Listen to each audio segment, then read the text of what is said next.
ചേച്ചി, ഒരു 2 years before ഞാൻ വേദയോട് എൻ്റെ ഇഷ്ടം പറയാൻ ശ്രമിച്ചിരുന്നു. പക്ഷേ അയാള് അന്നത് അനുകൂലിച്ചില്ല. ഇപ്പോഴും ആ ഒരു അകൽച്ച വേദയ്ക്ക് എന്നോടുണ്ട്. പിന്നെ ഞങ്ങൾ ഒന്നിച്ച് യാത്ര ചെയ്തത് വേദയുടെ കാർ കേടായതുകൊണ്ട് മാത്രമാണ്. എനിവേ, നിങ്ങൾ തമ്മിൽ നല്ല ചേർച്ചയുണ്ട്. നമുക്ക് വീണ്ടും കാണേണ്ടി വരും മോനെ.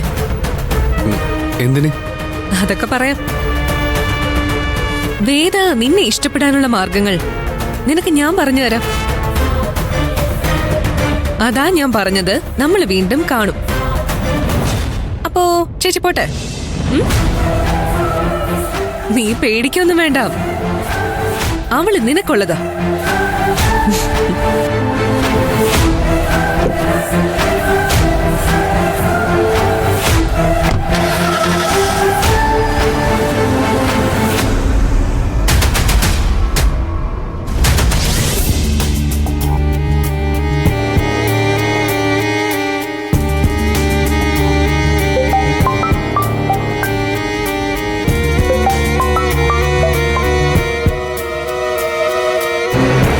ഹലോ, പറയൂ കനക.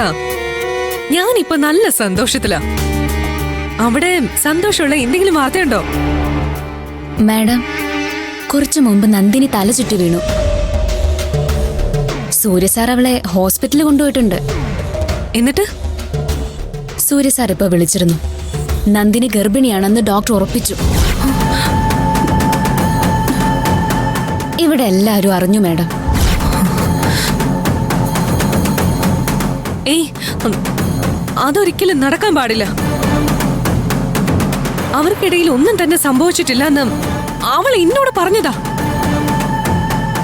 അവർ തമ്മിലുള്ള ബന്ധത്തിൽ ഒന്നും ഇല്ലെന്ന് എനിക്ക് നേരിട്ട് തെളിവുള്ളതാ.